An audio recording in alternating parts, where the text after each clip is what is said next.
Hello friends, साकार academy में आप सभी का स्वागत है। दोस्तों, आज का हमारा विषय है प्रागैतिहासिक काल। सीजीपीएससी के पेपर 3 में यूनिट 1 इतिहास विषय में हम एक छोटे से अंश के रूप में प्रागैतिहासिक काल का अध्ययन करते हैं। प्रागैतिहासिक काल क्या है? प्राक धन इतिहास से प्रागैतिहासिक शब्द बना है। प्राक इतिहास का अर्थ है प्री हिस्ट्री। प्राक माने पहले, इतिहास मतलब प्राचीन घटनाओं का विवरण, यानी ऐसा समय काल जब मनुष्य ने लिखना और पढ़ना नहीं सीखा था। ऐसे समय काल में इतिहास की जानकारी के लिए हम पूरी तरह से पुरातात्विक स्रोतों पर निर्भर हैं। ऐसे समय काल के इतिहास को हम प्राक इतिहास कहते हैं। यानी इस समय का कोई भी लिखित विवरण प्राप्त नहीं होता है और हमें पुराने समय में मनुष्य के द्वारा इस्तेमाल की गई वस्तुओं और औजारों के आधार पर इतिहास की रूपरेखा तैयार करनी पड़ती है। इसीलिए इस समय काल को प्राक इतिहास या प्री हिस्ट्री कहा जाता है। अध्ययन की दृष्टि से प्राक इतिहास का समय काल मानव शास्त्र के दायरे में भी आता है। तो इस तरह से एक अंतर विषयक क्षेत्र है। एंथ्रोपोलॉजी यानी मानव शास्त्र के लोग भी प्रागैतिहासिक काल के मानव समूहों का अध्ययन करते हैं। वहीं इतिहास में ऐतिहासिक दृष्टिकोण से मनुष्य के विकास के अध्ययन करने के दृष्टिकोण से प्रागैतिहासिक काल का अध्ययन किया जाता है। प्रागैतिहासिक काल हमारे इतिहास का यद्यपि एक बहुत छोटा सा हिस्सा है, लेकिन इस काल में मनुष्य के विकास और उपलब्धियों को नजरअंदाज करना उचित नहीं होगा। यानी इस काल के बारे में जानकारी हासिल करना भी आवश्यक है। दोस्तों, मनुष्य का प्राचीनतम कंकाल भारत में हासिल हुआ है। आज से 14 लाख साल पहले मनुष्य का आगमन भारत में हो चुका था। बोरी महाराष्ट्र में मनुष्य का प्राचीनतम कंकाल मिला है, जो कि आज से 14 लाख साल पुराना है। कार्बन डेटिंग मेथड के द्वारा इसे एस्टैब्लिश किया गया है। आज से 10 लाख साल पहले आधुनिक मनुष्य यानी कि होमो सेपियंस का उदय हुआ और अपनी शुरुआत से ही मनुष्य भारतीय उपमहाद्वीप के क्षेत्र में पाए जाते रहे हैं। और ये हमारे प्राचीन इतिहास, प्राचीन संस्कृति को मजबूती से स्थापित करता है, विभूषित करता है। हमें इस बात पे गर्व होना चाहिए कि मानव सभ्यता की शुरुआत से ही मनुष्य भारतीय उपमहाद्वीप में विचरते रहे हैं। मनुष्य की बौद्धिक क्षमता ने मनुष्य को दूसरे जानवरों से अलग किया है। जहां शेर अपनी शक्ति की वजह से जाना जाता है, हाथी अपनी शक्ति की वजह से जाना जाता है, सांप अपने जहर की वजह से अपनी सुरक्षा कर सकता है, मनुष्य के पास ऐसी कोई भी विशिष्ट शक्ति नहीं थी। लेकिन मनुष्य ने अपनी बौद्धिक क्षमता का इस्तेमाल करना प्रारंभ किया।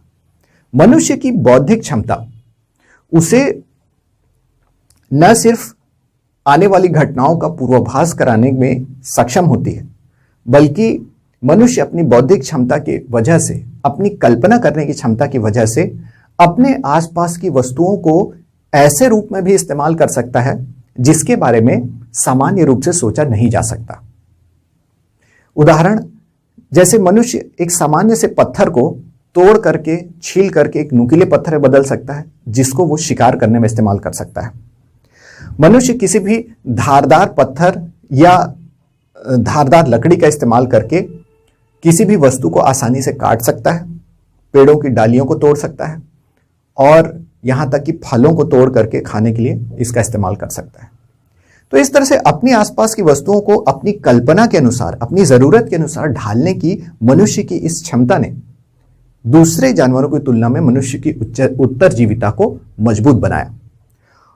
मनुष्य की इसी कल्पना और विश्लेषण करने की क्षमता ने मनुष्य को आगे चल करके मानव सभ्यता के निर्माण में मदद की है। तो इस तरह से हम देखते हैं कि हमारी बौद्धिक क्षमता की शुरुआत को ही हम अपने इतिहास की शुरुआत मानते हैं। सबसे शुरुआत में मनुष्य अपने सर्वाइवल के लिए, अपने उत्तरजीविता के लिए अपने आसपास उपलब्ध संसाधनों पर निर्भर था।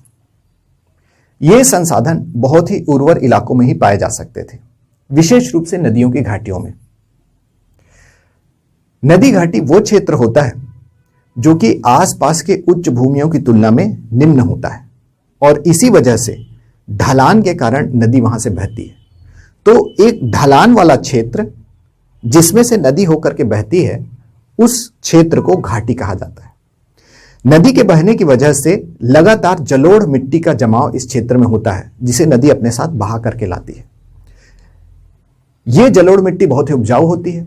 तो उपजाऊ जलोढ़ मिट्टी, उस पर उपलब्ध वनस्पति, जीव जंतु और पानी की उपलब्धता के कारण नदी घाटियों में मनुष्य का शुरुआत से ही निवास रहा है और भोजन और अन्य जरूरतों के लिए मनुष्य आसानी से इन क्षेत्रों में अपने निवास स्थानों को स्थापित करता रहा है।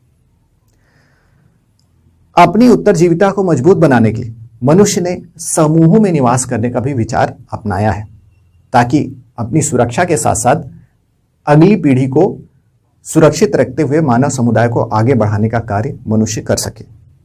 तो इस तरह से प्रागैतिहासिक काल अपने आप में ऐसे बदलावों को दिखाता है जिसकी वजह से आज भी मनुष्य की उत्तरजीविता सुनिश्चित है। दोस्तों, मनुष्य ने अपने आसपास की वस्तुओं का इस्तेमाल अपनी सुरक्षा और भोजन की प्राप्ति के लिए किया।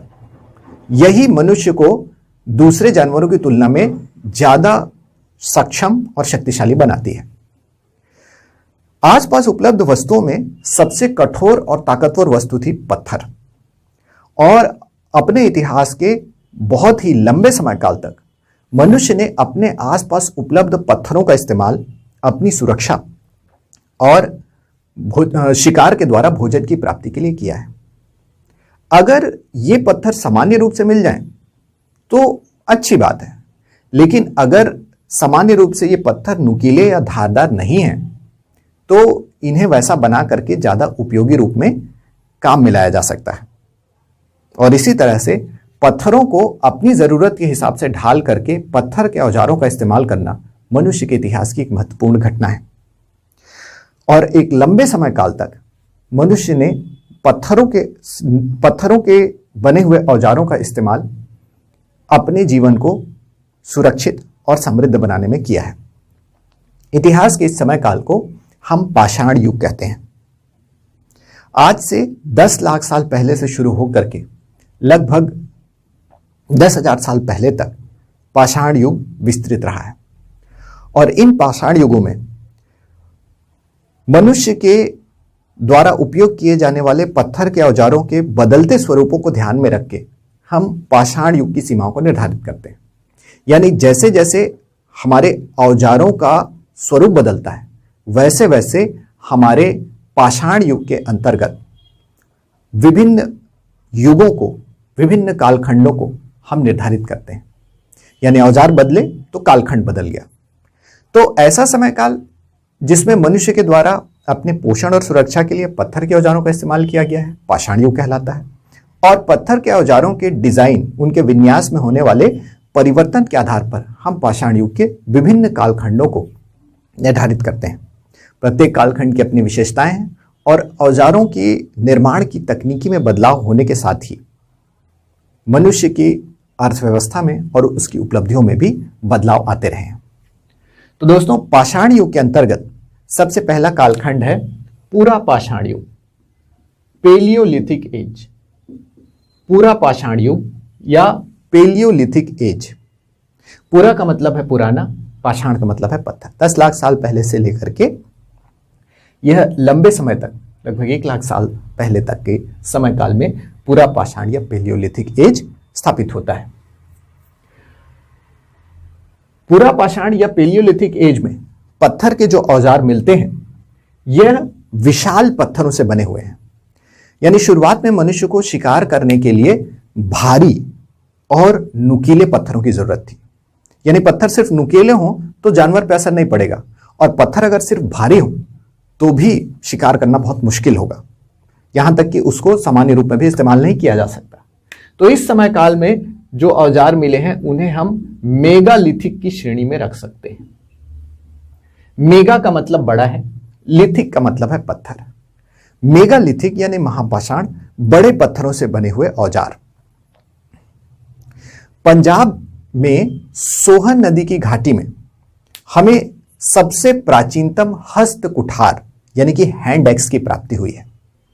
हैंड एक्स, चॉपर, क्लीवर, ये कुछ ऐसे औजार हैं जो भारी भरकम पत्थरों से बने हैं। प्राकृतिक रूप से या मानव निर्मित रूप से इनमें नुकीले किनारे हैं, धारदार किनारे हैं, और इनका इस्तेमाल जानवरों का शिकार करने के लिए या पेड़ों की कटाई के लिए या खुदाई के लिए किया जाता है।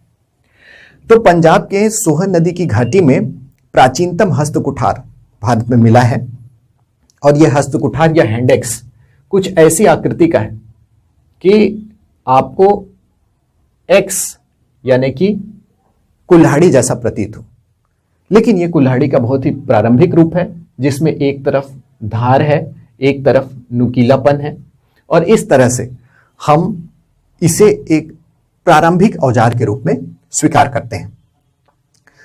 तो हस्तकुठार यानी कि हैंडेक्स, चॉपर यानी कि काटने वाला बड़ा चाकू, और क्लीवर यानी कि छिलनी, इस तरह के विशाल औजार हमें इस काल में दिखाई देते हैं। इस काल में मनुष्य समूह में जानवरों के पीछे भागता था और इन पत्थर के भारी औजारों से जानवरों को मार करके उनका शिकार करता था। तो इस काल में मनुष्य का मुख्य कार्य है शिकार।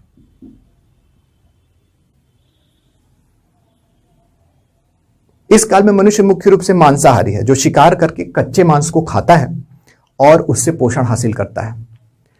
शिकार करना इसलिए भी जरूरी है क्योंकि मनुष्य के शरीर में प्रोटीन, विटामिन और मिनरल्स की सप्लाई पशु शरीर के माध्यम से आसानी से हो सकती है। वहीं पेड़ पौधों से इनको हासिल करना उस समय काल में मुश्किल था।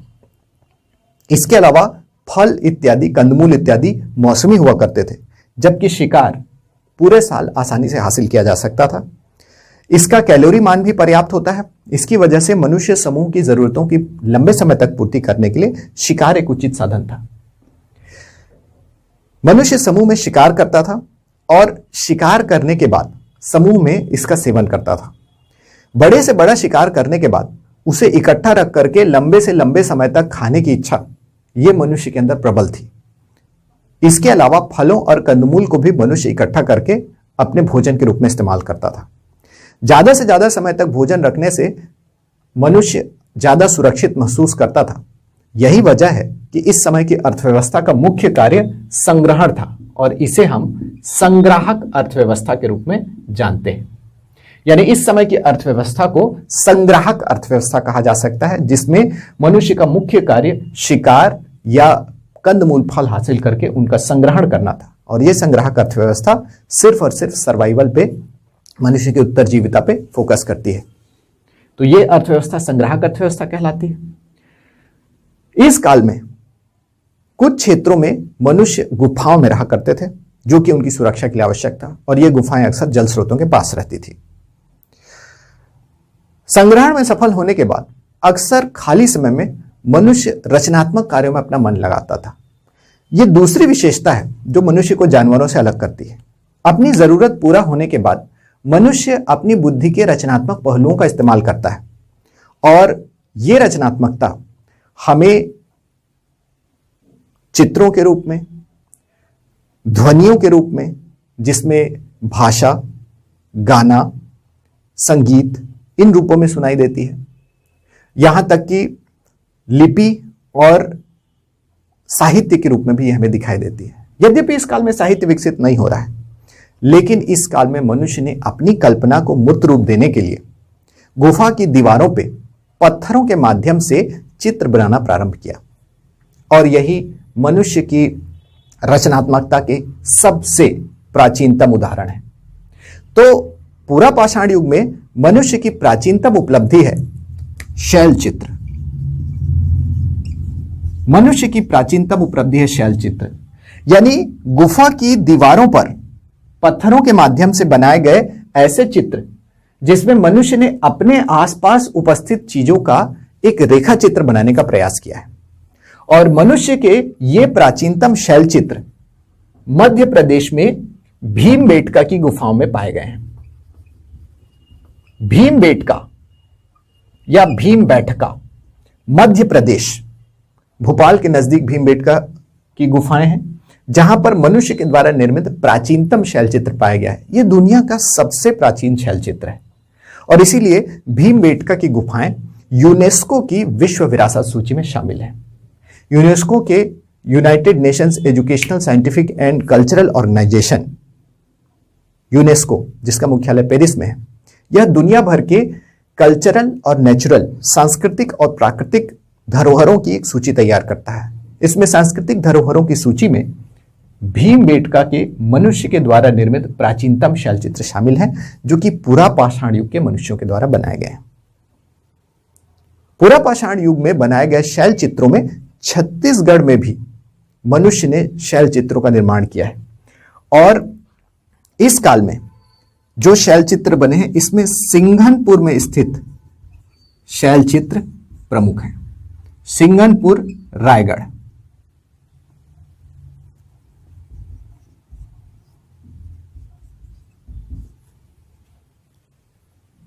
तो छत्तीसगढ़ में रायगढ़ जिले के खरसिया के नजदीक सिंघनपुर में हमें लगभग भीमबेटका के समकालीन शैल चित्र मिलते हैं। चाहे वो भीमबेटका मध्य प्रदेश हो, चाहे वो सिंघनपुर रायगढ़ हो, दोनों ही जगहों पर जो शैल चित्र मिले हैं वो मनुष्य की सबसे प्रारंभिक गतिविधियों को बताते हैं। जिन गतिविधियों से मनुष्य रूबरू था उन्हीं का रेखा चित्र उसने दीवारों पर खींचने का काम किया है। भीमबेटका की गुफाओं में जानवरों के चित्र हैं, जिसमें हिरन, भैंसा, हाथी इत्यादि के चित्र हैं। शिकार करने की प्रक्रिया को दिखाया गया है। वहीं सिंघनपुर के शैल चित्रों में भी विभिन्न जानवरों के चित्र हमें दिखाई देते हैं और मनुष्य समूह के चित्र भी हमें दिखाई देते हैं। इससे यह पता चलता है कि छत्तीसगढ़ में भी पूरा पाषाण युग में मनुष्य की उपलब्धियां पर्याप्त थी। धीरे धीरे मनुष्य के औजार बनाने की तौर तरीकों में बदलाव आने लगा।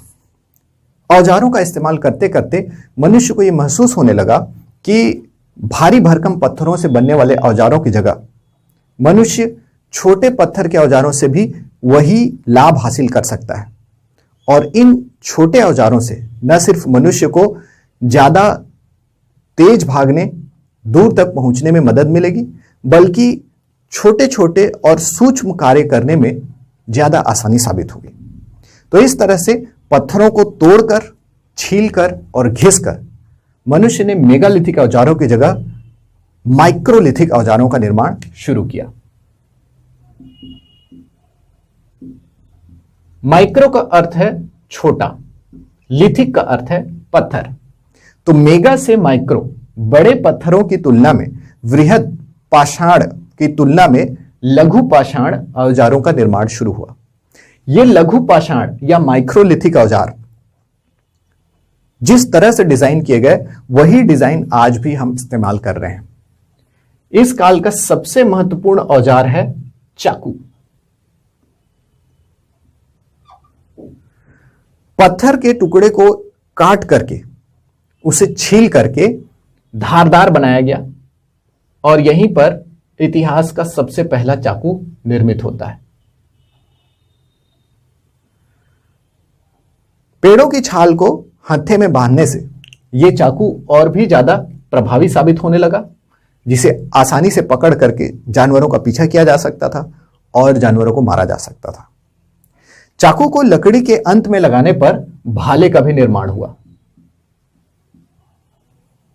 इसके अलावा चाकू से अलग अर्धचंद्राकार आकृति की कुछ औजारों का निर्माण हुआ, जिसे खुरचनी कहा गया है।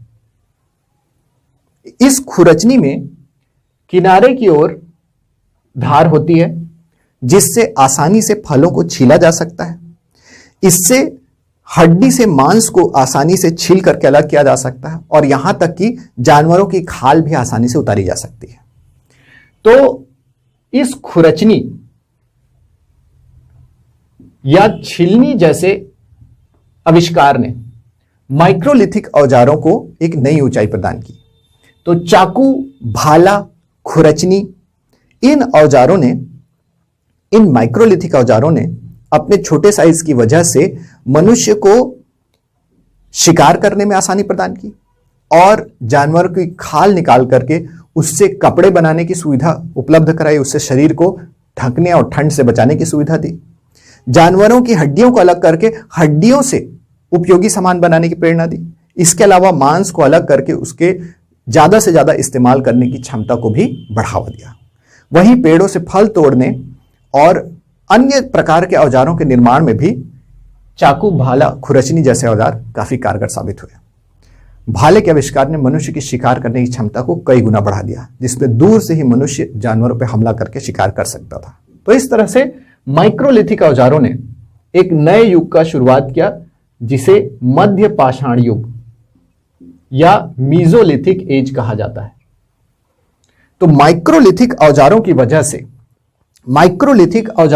से मध्य पाषाण युग या मीजोलिथिक एज की शुरुआत होती है।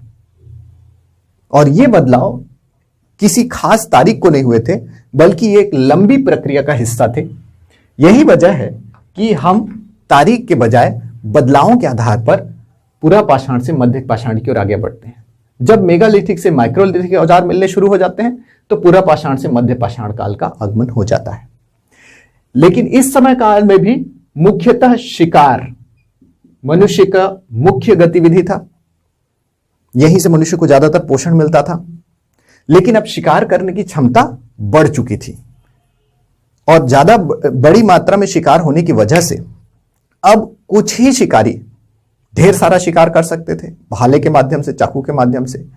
और शिकार का संग्रह बढ़ने की वजह से ज्यादा संख्या में लोग बिना शिकार पर जाए सुरक्षित जगहों पर अपना जीवन यापन कर सकते थे।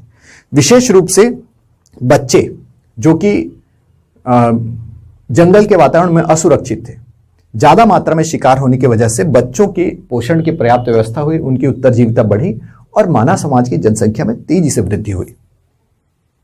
और यहीं प्राकृतिक आवास, गुफा इत्यादि मनुष्य के लिए पर्याप्त साबित नहीं होने लगे। मनुष्य की अर्थव्यवस्था अभी भी संग्राहक अर्थव्यवस्था है, लेकिन जैसे जैसे शिकार की मात्रा बढ़ी, पोषण की मात्रा बढ़ी, जनसंख्या बढ़ी और बढ़ती जनसंख्या के लिए मनुष्य को आवास की सुविधा उपलब्ध कराने की जरूरत महसूस हुई। और इसीलिए मनुष्य ने प्राचीनतम आवास की स्थापना की। और यह प्राचीनतम आवास मध्य प्रदेश के आदमगढ़ में हमें दिखाई देती है।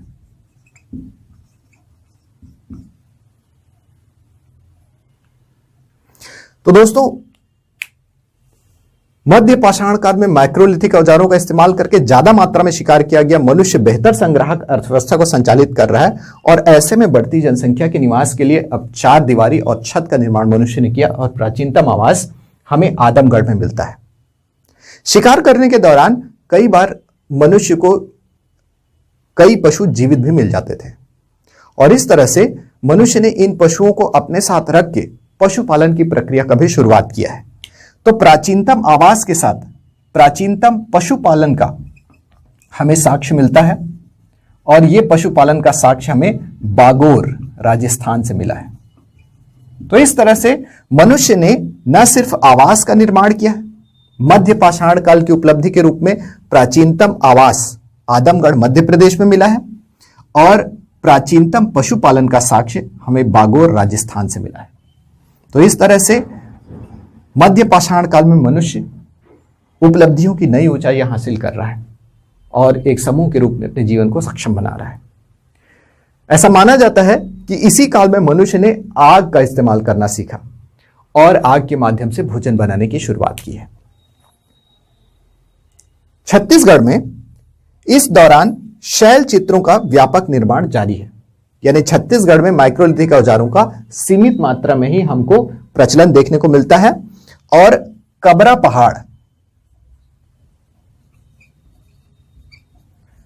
पहाड़ जो कि रायगढ़ जिले में स्थित है, यहां हमें भारी मात्रा में शैल चित्र मिलते हैं। तो जहां एक तरफ मनुष्य नर्मदा की घाटियों में और राजस्थान के क्षेत्र में आदमगढ़ मध्य प्रदेश में आवास का निर्माण कर रहा है, बागोर राजस्थान में पशुपालन को प्रारंभ कर रहा है, वहीं छत्तीसगढ़ में कबरा पहाड़ में हमें सबसे ज्यादा संख्या में शैल चित्र मिलते हैं। इसका मतलब है कि शिकार की मात्रा यहां भी बढ़ रही है, लेकिन मनुष्य आवास के निर्माण तक की स्थिति में नहीं पहुंचा है। छत्तीसगढ़ में रायगढ़ स्थित कबरा पहाड़ में हमें सबसे ज्यादा शैल चित्र मिलते हैं। बढ़ते शैल चित्र ये बताते हैं कि मनुष्य शिकार आसानी से कर ले रहा है, उसके पास खाली समय ज्यादा है, और यहां पर मनुष्य बहुत ही ज्यादा संख्या में जानवरों का चित्रण करता है, जिसमें गिरगिट, भैंसा, शेर इत्यादि के चित्र भी आते हैं। और यहां पर पहली बार मत्स्य कन्या या मरमेड का चित्र भी देखने को मिला है। तो इस तरह से मनुष्य अब काल्पनिक दिशा में आगे बढ़ता चला जा रहा है। धीरे धीरे मनुष्य के औजारों में और बदलाव आए और मनुष्य ने लकड़ी और पत्थर को मिला करके औजारों का निर्माण करना शुरू किया। इन्हें हम हाइब्रिड औजार कह सकते हैं। और इसी के साथ नवपाषाण युग की शुरुआत होती है।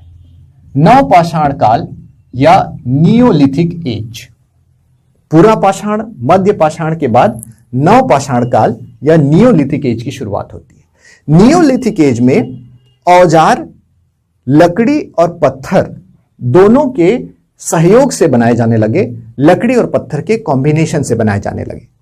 इससे लकड़ी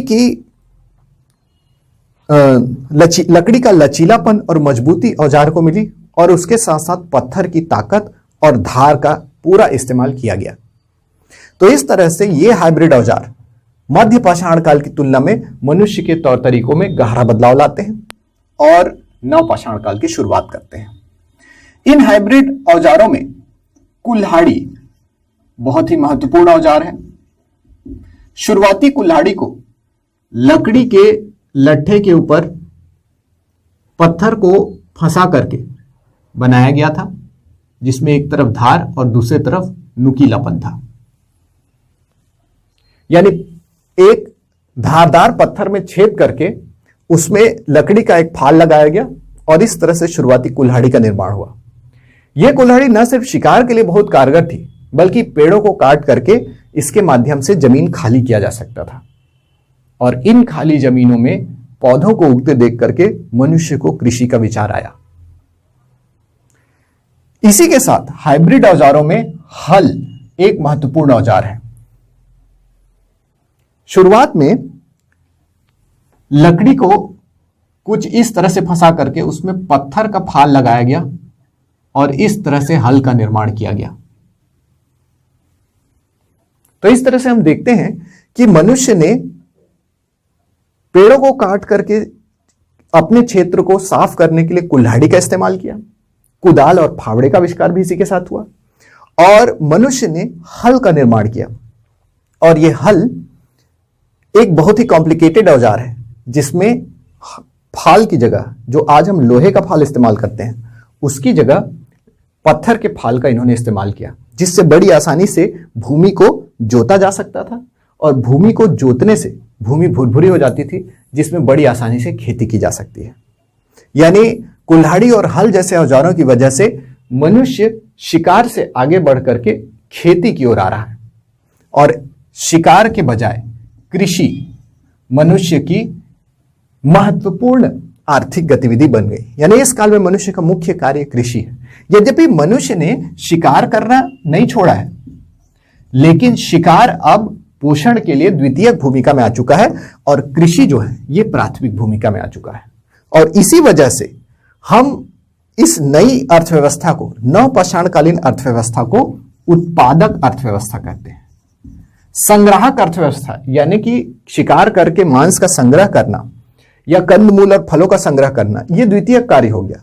बल्कि कृषि के माध्यम से कुल्हाड़ी से क्षेत्र साफ करके, हल चला करके, फसल उगा करके, उनके बीजों को इकट्ठा करना, धरती से फसलों का उत्पादन करके पोषण हासिल करना, ये उत्पादक अर्थव्यवस्था का प्रतीक है। ये उत्पादक अर्थव्यवस्था का विकास, कृषि का विकास नवपाषाण काल में हुआ है। तो इस तरह से मनुष्य ने नवपाषाण काल में हाइब्रिड औजारों की सहायता से कृषि का विकास किया है, उत्पादक अर्थव्यवस्था को विकसित किया है। उत्पादक अर्थव्यवस्था के विकसित होने के साथ ही मनुष्य की नई उपलब्धियां सामने आई।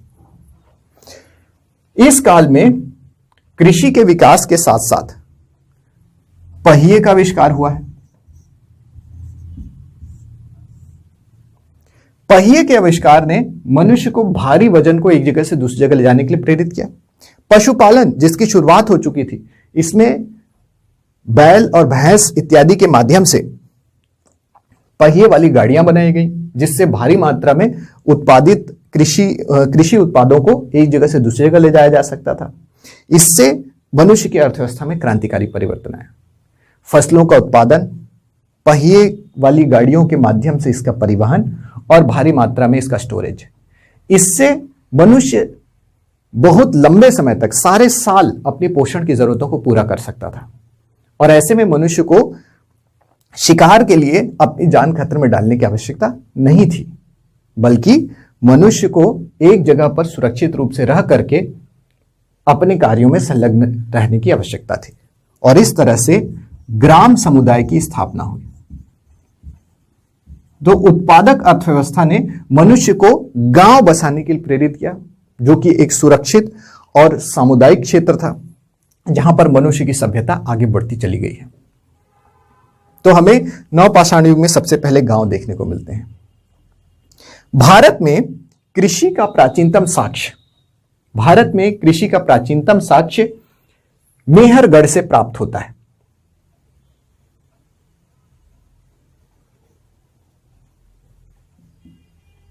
मेहरगढ़, बलूचिस्तान। मेहरगढ़ जो कि पाकिस्तान के बलूचिस्तान प्रांत में है, यहां हमें कृषि का प्राचीनतम साक्ष्य मिलता है और गेहूं की खेती यहां पर हुई है। दुनिया में कृषि का विकास ईरान से माना जाता है कि ईरान में खेती की शुरुआत हुई। ईरान से ही जुड़ा हुआ पाकिस्तान का क्षेत्र है बलूचिस्तान, और बलूचिस्तान के मेहरगढ़ में हमें गेहूं की खेती के प्राचीनतम साक्ष्य मिलते हैं। तो भारत में कृषि का प्राचीनतम साक्ष्य मेहरगढ़ बलूचिस्तान में मिला है, जहां गेहूं की खेती की गई है।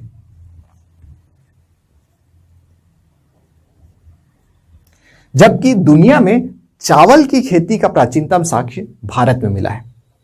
भारत में उत्तर प्रदेश के कोल्डिहवा नाम के जगह पर धान की खेती के प्राचीनतम साक्ष्य मिले हैं। तो नवपाषाण काल में मेहरगढ़ बलूचिस्तान में कृषि के प्राचीनतम साक्ष्य मिले हैं, गेहूं की खेती के प्राचीनतम साक्ष्य मिले हैं। पूरे भारतीय उपमहाद्वीप में कृषि के प्राचीनतम साक्ष्य मेहरगढ़ बलूचिस्तान में मिले हैं। वहीं धान की खेती की, चावल की खेती के प्राचीनतम साक्ष्य गंगा घाटी में मिले हैं। उत्तर प्रदेश के कोल्डिहवा नाम की जगह पर धान की खेती के प्राचीनतम साक्ष्य मिले हैं। तो इस तरह से हमारी कृषि और उत्पादक अर्थव्यवस्था गंगा घाटी और सिंधु घाटी के क्षेत्र में विकसित हो रही है।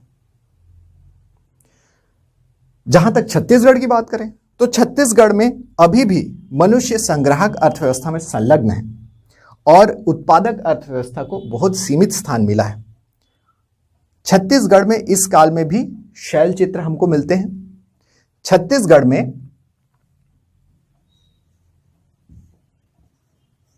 चितवा डोंगरी, अर्जुनी और टेरम, इन जगहों से नवपाषाणकालीन शैल चित्र मिले हैं। चितवा डोंगरी राजनांदगांव, अर्जुनी दुर्ग और टेरम रायगढ़, इन सब क्षेत्रों में नवपाषाणकालीन शैल चित्र प्राप्त हुए हैं। यानी अभी भी मनुष्य मुख्यतः संग्राहक अर्थव्यवस्था में संलग्न है। जहां भारत में दूसरे क्षेत्रों में कृषि की शुरुआत हो गई है, छत्तीसगढ़ में मनुष्य अभी भी संग्राहक अर्थव्यवस्था में संलग्न है और भारी मात्रा में शैल चित्रों का निर्माण कर रहा है। ओंगना, कर्मागढ़ और रायगढ़ के कई शैलाश्रय मध्य पाषाण काल और नवपाषाण काल दोनों से संबंधित है। तो दोस्तों, इस तरह से हम देखते हैं कि पाषाण युग अपनी तकनीकी में परिवर्तन की वजह से ज्यादा मनुष्य के विकास की दिशा को बताता है। तकनीकी में परिवर्तन के आधार पर ही इन कालों का नाम रखा गया है। मनुष्य की आर्थिक गतिविधियों में बदलाव के आधार पर इन कालों का नाम रखा गया है और मनुष्य की अर्थव्यवस्था की बदलती परिस्थितियां हमें दिखाई देती हैं। मनुष्य की उपलब्धियां अपने समय काल को, अपने युग को परिभाषित करती हैं। पाषाण युग की समाप्ति के बाद, पाषाण युग के अंतिम समय में मनुष्य और भी ज्यादा नए औजारों की खोज में लगा था। ऐसे औजार जो पत्थर की तुलना में हल्के हों, ऐसे औजार जिनको पत्थर की तुलना में ज्यादा आसानी से ढाला जा सके और लकड़ी के साथ जिनको बड़ी आसानी से इस्तेमाल किया जा सके। पत्थरों के ऊपर एक्सपेरिमेंट करते हुए मनुष्य ने धातुओं की खोज की, क्योंकि इन पत्थरों में ही कुछ अयस्क थे। अयस्क ऐसे पत्थर हैं जिनमें धातुओं की मात्रा होती है, और सबसे पहले अयस्क जिनसे मनुष्य का सामना हुआ वो थे तांबे के अयस्क। इन अयस्कों को गर्म करके तांबे का निष्कर्षण किया गया और तांबे का इस्तेमाल मनुष्य ने सबसे पहले शुरू किया। तो पाषाण युग के अंत में मनुष्य ने धातु युग की शुरुआत की, धातु का इस्तेमाल शुरू किया,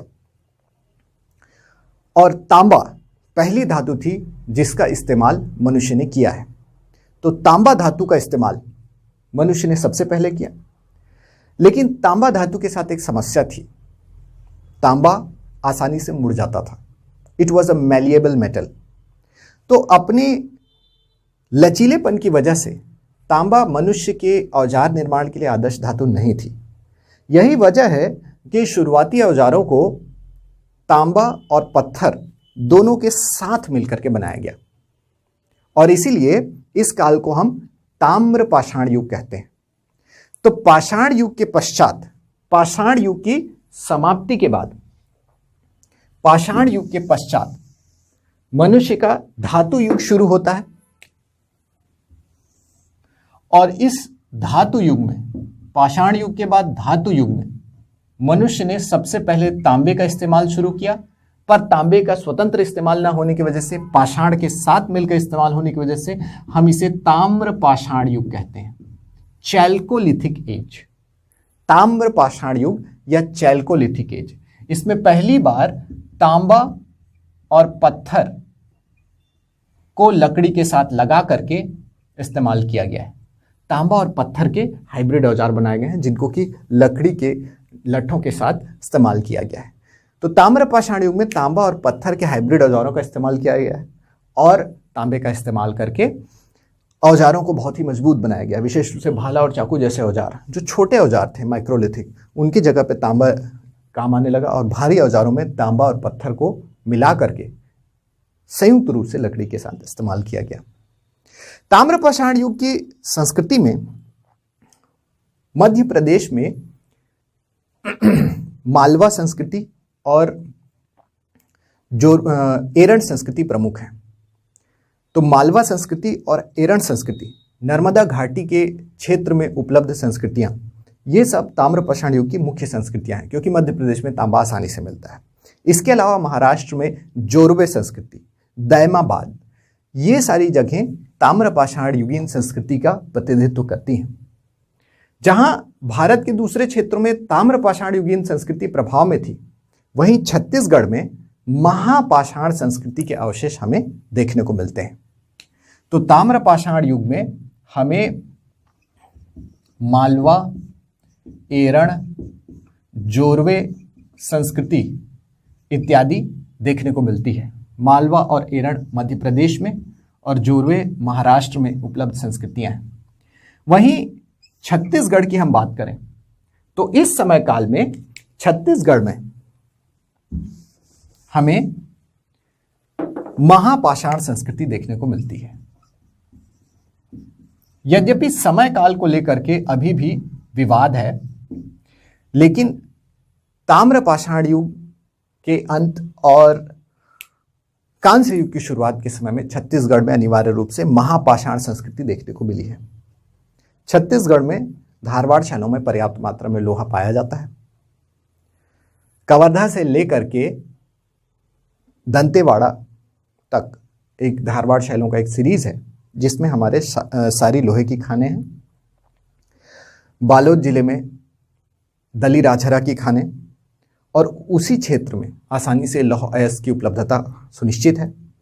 और इसीलिए बालोद जिले में चिरचारी, करही भदर और सोरर, बालोद में चिरचारी, करही भदर और सोरर, यहाँ महापाषाण संस्कृति के अवशेष मिले हैं। और कोंडा गांव में गढ़धनोरा क्षेत्र में भी हमें महापाषाण संस्कृति के अवशेष मिले हैं। ये महापाषाण संस्कृति की विशेषता है कि ये लोहे के औजारों का इस्तेमाल करते हैं, क्योंकि यहाँ लोहा आसानी से उपलब्ध है। ये लौह युग की संस्कृति मानी जाती है। यद्यपि भारत में भी ताम्रपाषाण युग का प्रचलन है, लौह युग अभी आया नहीं है, लेकिन ये लोहे का इस्तेमाल कर रहे हैं। लेकिन लोहे के औजारों का व्यापक रूप से इस्तेमाल नहीं हो रहा है, क्योंकि लोहे का निष्कर्षण बहुत ही कठिन है, बहुत ही उच्च तापमान पर होता है। इसलिए चिमटा, कड़ाही, खुरचनी ऐसे कुछ छोटे औजारों का ही यहाँ पे हम लोग को जिक्र देखने को मिलता है। तो छत्तीसगढ़ में महापाषाणकालीन संस्कृति लोहे का इस्तेमाल करती है, लोहे के घरेलू औजारों का इस्तेमाल करती है, लोहे की कुल्हाड़ी इत्यादि का इस्तेमाल करती है। इसके अलावा ये अपनी कब्र में लोहे के औजारों को शव के साथ दफनाते हैं, जिससे हमें ये औजार आसानी से मिले हैं। और ये अपनी कब्र के ऊपर बड़े पत्थरों को स्थापित करते हैं, इसीलिए इस संस्कृति को महापाषाण संस्कृति कहा जाता है। तो धातु का इस्तेमाल धातु युग की शुरुआत के साथ ही ताम्रपाषाण युग में तांबे का इस्तेमाल किया गया है, जबकि छत्तीसगढ़ में महापाषाण संस्कृति लोहे का इस्तेमाल कर रही है। इसके अलावा तांबे के ऊपर एक्सपेरिमेंट करते हुए, आगे प्रयोग करते हुए मनुष्य ने मिश्र धातुओं का निर्माण शुरू किया और तांबे में टिन को मिला करके कांस्य नामक धातु बनाई गई। यह कांसा बहुत ही मजबूत धातु थी, जो कि तांबे और पत्थर की कॉम्बिनेशन की जगह ले सकती थी। इसी के साथ कॉपर और टिन को मिलाकर के कांसे का भारी मात्रा में उत्पादन शुरू किया गया। कांसे से हथियार बनाए गए, जिसमें तलवार, ढाल, भाला, गदा इत्यादि हथियार थे। इनसे कवच बनाए गए, इनसे बर्तनों का निर्माण किया गया। ब्रॉन्ज के बर्तन, कांस्य के बर्तन आज भी देखने को मिलते हैं। और इनसे कुल्हाड़ी, कुदाल और हल जैसे औजार बनाए गए। यद्यपि कांस्य लोहे जितना मजबूत नहीं है, लेकिन तांबे की तुलना में यह काफी मजबूत रहा। इसलिए ताम्रपाषाण युग से आगे बढ़ करके हम कांसे के बने हुए औजारों का एक बहुत ज्यादा इस्तेमाल देखते हैं। इस पर आधारित एक युग देखते हैं, जिसे हम कांस्य युग कहते हैं। और कांस्य युगीन सभ्यता में भारत की सबसे विशाल सभ्यता है सिंधु घाटी सभ्यता या हड़प्पा सभ्यता। हड़प्पा सभ्यता या सिंधु घाटी सभ्यता पूरी तरह से कांस्य के औजार और हथियारों पर आधारित है, इसीलिए इसे कांस्य युगीन सभ्यता कहा गया है। छत्तीसगढ़ की महापाषाणकालीन संस्कृति भी कांस्य युग के पैरेलल मानी गई। तो ताम्रपाषाण युग से कांस्य युग, कांस्य युग से आगे बढ़कर के लौह युग का आगमन होता है। सिंधु घाटी सभ्यता के पतन के पश्चात भारत में आर्यों का अस्तित्व हमें देखने को मिलता है और ये आर्य लोहे का इस्तेमाल करने में कुशल थे। और इस तरह से भारत में लौह युग की शुरुआत होती है, जिसका कि स्पष्ट उल्लेख हमें वैदिक साहित्य में मिलता है, जिसमें कृष्ण अयस या श्याम अयस का उल्लेख है, जिसका मतलब है लोहा। तो इस तरह से धातु युग में तांबे से कांसे की ओर और कांसे से लोहे की ओर ट्रांजिशन देखने को मिला है। तो ये है भारत में प्रागैतिहासिक काल से लेकर के ऐतिहासिक काल तक का सफर। प्रागैतिहासिक काल में पाषाण युग, पूरा पाषाण, मध्य पाषाण और नवपाषाण काल अपने औजारों के डिजाइन की वजह से जाने जाते हैं, मेगालिथिक, माइक्रोलिथिक और हाइब्रिड प्रकार के औजार। वहीं धातु युग में तांबे का सबसे पहले इस्तेमाल हुआ है, ताम्रपाषाण युग, फिर मिश्र धातु के रूप में कांस्य युग, जिसमें सिंधु घाटी सभ्यता आती है, और आर्यों के द्वारा श्याम अयस या कृष्ण अयस यानी कि लोहे का इस्तेमाल शुरू हुआ है। और ये लौह युग तब से लेकर के अब तक जारी है। ताम्रपाषाण युग तक का काल प्रागैतिहासिक काल कहलाता है। वहीं कांस्य युगीन सभ्यता, सिंधु घाटी सभ्यता लिपि का विकास करने वाली सभ्यता है, लेकिन उसकी लिपि पढ़ी नहीं जा सकी है। इसलिए कांस्य युगीन सभ्यता यानी कि सिंधु घाटी सभ्यता एक आद्य ऐतिहासिक सभ्यता है। ऐसी सभ्यता जिसकी लिपि तो है, पर लिपि पढ़ी नहीं जा सकने की वजह से हमें पुरातात्विक स्रोतों पर मजबूरन निर्भर रहना पड़ता है। और आर्यों के आगमन के साथ जब लोहे का इस्तेमाल शुरू होता है, तो हमें संस्कृत भाषा में वैदिक साहित्य दिखाई देते हैं, और ये वैदिक साहित्य ऐतिहासिक युग की हमारी शुरुआत करते हैं। आशा है दोस्तों आपको ये वीडियो पसंद आया होगा। Thank you for watching.